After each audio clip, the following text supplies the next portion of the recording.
رمضان المبارک کا مہینہ مشقتوں والا، پھر موسم گرما کا مہینہ، سونے پہ سہاگا، یعنی ثواب بڑی تیزی کے ساتھ کمانے کے لیے اللہ تبارک و تعالیٰ نے ہمیں زندگی میں موقع دیا۔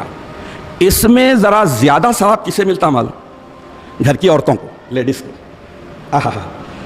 رات میں دیر سے سو رہے ہیں، صبح جلدی اٹھ رہے ہیں، مرد تو بعد میں اٹھتے، انہوں پہلے اٹھے، آٹا گوندے، روٹیاں ڈالنا، مختلف کام کرنا، تیاری کرنا، پھر مرد حضرات تو وقت پر اٹھتے ہیں۔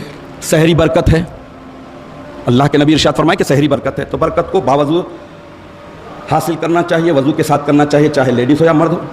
تو عورتیں بڑی خوش قسمت ہے رمضان المبارک کے مہینے میں، ان کی خدمات قابل تحسین ہیں، اپریشیٹ کرنا چاہیے گھر کے مرد افراد کو۔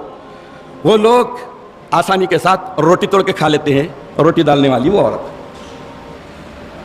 بڑی محنت کرتے ہیں، پھر اس کے بعد سحری ہو گئی، پھر صبح ہوتے ہی بچوں کے اسکول کا، پھر شوہر کے آفس بھی جانا، کاروبار کو بھی جانا، کام دھندے پہ چلانا، پھر نہیں مل رہا، پھر گرما کی دھوپ، پھر نیند نہیں ہو رہی، پھر شام میں تراویح، پھر روزہ، افطار کی تیاری۔ یہ اتنے زیادہ، میری اپنی نظر میں تو بہت زیادہ ان کی خدمات ہیں۔ اجر و ثواب کو دو ہاتھوں سے بٹورنے والی لیڈیز ہوتی ہے، اللہ تعالیٰ نے ان کو دیا، ریسپانسبل ہے۔ اور خوش قسمتی کی بات یہ کہ یہ ڈیوٹیز آپ کو ہماری اپنی قوم میں ملیں گے، انڈیا، پاکستان، بنگلہ دیش میں ملیں گے۔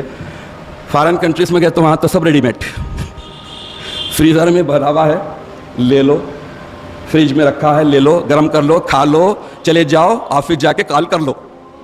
یہاں کی عورتیں قسمت والی۔ لیکن وہاں پر بھی جو لوگ دیندار ہوتے ہیں وہ، اور جب ثواب کا جذبہ ہوتا ہے، وہ بھی اپنی خدمات سے پیچھے نہیں ہٹتے، مصروف لائف، اس کے باوجود وہاں پر بھی اپنے اپنے گھر والوں کی، بچوں کی، شوہر کی، سب کی خدمت کرتے ہیں۔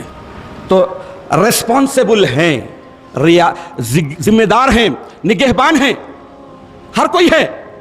یقیناً مرد بڑی محنت کرتا ہے، باہر جاتا ہے، کسب کرتا ہے، جاب کرتا ہے، مشقت جھیلتا ہے۔ ابھی یہاں کے ماحول کے حساب سے گرما میں بھی جانا پڑتا ہے، اے سی تو ہر جگہ نہیں ہوتا عام تام ہونے کے باوجود، لیکن پھر بھی خدمات تو آتے ہی افطار کا گرم گرم تیار ہے، صبح تازہ تازہ سحری کی تیاری ہے۔ تو یہ بہت ہی قابل مبارکباد ہیں۔ تو اس موقع پر میں اپنی بہنوں کو، بیٹیوں کو ایک مشورہ دوں گا، ہمبلی ریکویسٹ میری یہ ہے کہ سحری ہو یا افطار، یہ بھی عبادت ہے۔ سحری کرنا بھی عبادت، برکت، افطار بھی برکت، رحمت۔ اللہ کے فرض روزے کو رکھنے کے لیے کھانا اور فرض روزے سے افطار کرنے کے لیے بھی کھانا عبادت ہے۔ تو عبادت کے لیے پکایا جانے والے کھانے سے پہلے اگر آپ لوگ وضو کر لیں تو بہت اچھی بات ہوگی، باوضو ہیں تو برکت ہی برکت ہے، اور ذکر اللہ کے ساتھ کریں تو اور بھی اچھا ہے۔ ہر حال میں ذکر اللہ کرنا ہے۔ تو کام تو کر رہے ہیں، کام تو کیا جا رہا ہے، ڈیوٹی تو انجام دے رہے ہیں، لیکن اس میں اگر اللہ کی محبت کا کریم لگا دیا جائے، ہائے ہائے پھر کیا ٹیسٹ آئے گا دیکھیے۔ اللہ کی محبت، اللہ کی معرفت اور اللہ کو راضی اور خوش کرنے کا کریم لگا دیجئے، تو اس میں جو ٹیسٹ آئے گا، جو برکت ہوگی، جو اجر ملے گا، جو صلہ ملے گا، اللہ تعالیٰ کتنا دینے والے ہیں اللہ ہی بہتر جانتے ہیں۔